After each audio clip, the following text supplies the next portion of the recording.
Alright, today we're going to take a look at lesson 1-4, Properties of Numbers. So, we're going to go ahead and skip this for right now, but let's start talking about this real-world link. So, this says, did you know that duct tape comes in dozens of colors and in patterns ranging from tie-dye to digital camouflage? The table shows the amount of duct tape that's needed to make a purse. Complete the steps below to find the total number of duct tape strips needed to make a purse. So, method 1.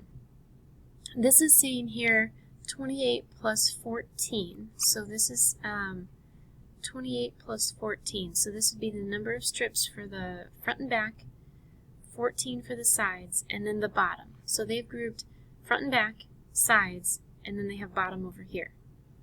Let's see if we can solve this. What's 28 plus 14? Let's see. I'm going to use a calculator just so I don't mess up, but you're welcome to do this in your head though first, and then you can check it too. So 28 plus 14, I'm getting 42. I'm hoping that's what you got. Let's see, 42. Okay, so then 42 plus 4, that's 46, right? Let's do the other method then. The other method is, it looks like they're grouping, okay, sorry, I'm just checking. It looks like they are grouping the 28 front and back separate, and then they have the sides and bottom together. So 14 plus 4. What's 14 plus 4? Isn't that 18? So then what's 28 plus 18? Isn't that 46? Awesome. So it looks like no matter which way we group stuff, when we're adding, it doesn't matter the order that you add, it will turn out the same. So that is called the associative property. I'm going to type that in a little smaller than that. So the associative property, I'm going to put that right here. Associative property of addition, actually, if we want to include the whole thing. Since we were adding, it's called the associative property of addition. So, I like to think of this property as relating to the people that you hang out with, the associates. So I was thinking, if I'm, this is my 4th year here, so I've seen the seniors since they were freshmen, right? So I've seen that senior class as their freshman, sophomore, junior, and now their senior year. So it's the same classmates, but I've seen different friend groups form. The associates, the people that you hang out with, are your friend group, and then there's the others. But your friend group might change. Then they might have a different group over here, and you're over there. So we call those people that you hang out with your associates, right? It's kind of like back in the gangster movies and stuff. They have their associates, their crowd, their people. So there's an associative property of addition. The groups that they hang out with, the grouping doesn't matter. It should always equal the same number if we're talking about addition. Actually, it works for multiplication too. Spoiler alert. Let's take a look at this next question, number 3. It says, write an expression to find the total length of duct tape needed to make each of the following, and then find the length. So first we're writing an expression. What would my expression be? We'll use purple here. Let's see if I can type it. What would my expression be for the side panels here? Sorry, I forgot. I'm going to type. Side panels. I'm seeing side panels is length of 4 inches and the number of strips is 14. So that means 4 inches but 14 strips of 4. What would I write here? Couldn't I do 4 inches times 14 strips total? What is 4 times 14? What do you get when you do that? 4 times 10 is 40. 4 times 4 is 16. So 10 plus 16 is, what did I say? 40 plus 16 is 56. Is that right? Test it out in your calculator. 4 times 14. I did 4 times 10 and then 4 times 4 and added those. I think it should be 56. So what's the expression for the bottom panel? The bottom was 14 inches, but 4 of them. So the bottom panel, I could put 14 inches, but 4 of them. Ooh, I think this is going to equal the same thing.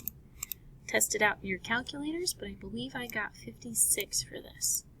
So again, associative property, it doesn't matter what's in parentheses, it doesn't matter what order you put them in, but the total is going to end up being the same if everything is just multiplied. So this is saying, what do you notice about the expressions and solutions that you wrote in exercise 3? What do you notice about those? It turns out order doesn't matter. And then we could say total is the same. Order doesn't matter and total is the same. Alright, I'm going to move on to the next page. Feel free to pause if you need to write that down, okay? Take your time on it, pause, rewind if you need to. Alright, so the next page here, it says circle the word or number that describes each property. Then write an example for each. So for this, I'm going to make sure I get this right here. I'm going to look at what I had already written down here. When we're looking at the commutative property, we should circle the word order. And I'm going to fill this out here when we type this in. The commutative property, it says, then write an example for each. When we're talking about the commutative property of addition, I see a plus sign. And multiplication, I see a times sign. That means the order doesn't matter. So, for example, what's 4 plus 5? 9, right? Okay. What's 5 plus 4?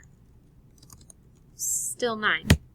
That means the order that you do these, the order that you add, it should always equal the same thing. It doesn't matter what order you put it in.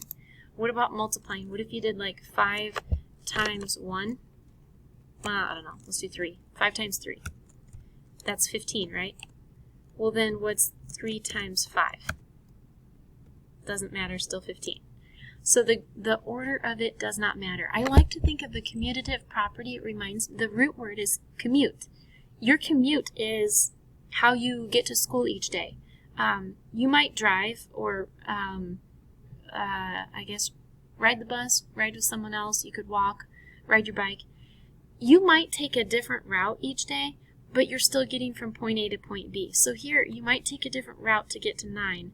The order might change, but you still get to the same place. So the commutative property means the pathway that you take doesn't matter. The order that you write them down in doesn't matter. We already talked about the associative property. Wasn't that one the grouping one? Your associates are who you're grouped with, right? So we had some examples on the other page, but what if we just did 2 plus 3 and then plus 4? We'll keep it easy. What's 2 plus 3 plus 4? Oh, actually, okay. So it's 9, right? Because that's 5 plus 4, that's 9. I'm going to just keep on going with this. What if I did 2 plus 3 plus 4? Whoops. Plus 4. So what this is saying is this whole thing here equals this whole thing here, even though I changed where the parentheses were. Alright? Same thing works for multiplication. So jot this one down here too. 2, I want to do 2 times 3. Here, I'm going to do 2 times 3. That's supposed to be a multiplication symbol. Sorry about that. I can't do a dot very easily. 2 times 3 times 4. And that's going to equal, I could do 2 times 3 times 4. So when we're adding or multiplying, again, order doesn't matter. So now we have the identity property. So the identity property of addition, I'm going to circle the 0. I'm going to change colors. Sorry, I'm going to switch it up here. Change it to green. The identity property of addition says that a number plus 0 always equals the original number. It doesn't change the identity, right? So I'm going to write that in. Identity property of addition.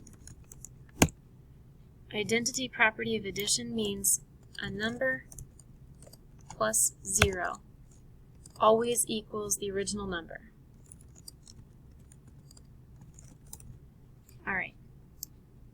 So the identity property of 0, a number plus 0 always equals the original number. Makes sense, right? Because if we were jotting this down, I don't know, 5 plus 0 equals 5, right? Okay. There is a multiplication example. Let's switch to another color here. So the multiplication one deals with a 1. Let's jot that one down. So I'm going to say identity property of multiplication. I think I got that right. Identity property of multiplication says that a number times 1 always equals the original number. Does that make sense? What if you had here, I don't know, 7 times 1? That equals 7, right? So any number times 1 always gives you that original number. So those are called the identity property of multiplication and the identity property of addition. Whatever you do to that original number equals the same number. 5 plus 0 gives you 5, or 7 times 1 gives you 7. Okay, I would take a minute to write this down. For the sake of time, I'm going to move on, but you pause right here if you need to write that down. Let's take a look at this last part here. So simplify each expression by filling in the boxes with a variable or number. So let's see if we can simplify here. Remember, this kind of looks like the associative property where things are grouped, but you don't have to group them the same way. So if we simplify this, could we do 8 plus 2? What's 8 plus 2? 10?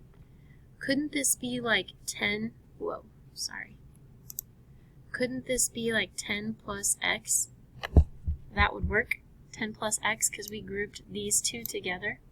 So essentially what we did is we said 8 plus 2 plus x, and we said 10 plus x. So we grouped these together. We used our associative property to change who is grouped with who, and we used a commutative property to change the order. Let's take a look at another one here. What about this one? I'm just going to go ahead and write k in here. What is 4 times 4? 4 times 4 is 16. So I'm going to put 16 in here. I think that would be called a substitution property. I'm going to write the word substitution next to this because what we did is we took substitution property. What we did is we took 4 times 4 and we wrote the number 16, but we know that this is the same as this. So k times 4 is the same as saying k times 16. So the substitution property works here. Let's keep going. What do we have here? 3 times 7 times p. We could do 3 times 7. That gives us 21, right? Golly. Okay. 21. And then p could go here. That could be substitution property again. We're substituting the 3 times the 7. What about this one? 9. Could we do 9 plus 5? 14, right? 14 plus b. So we're changing who's grouped with who. Sorry, that's supposed to be a b. Got kind of aggressive there.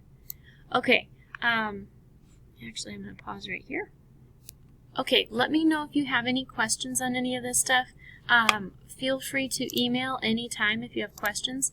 I will post our assignment on our Google Classroom page, so please look there for the assignment that goes along with Lesson 1-4. All right. And feel free to rewind if you need to hear something again. So go back and re-listen to it, pause along the way if you need to, whatever you need to do.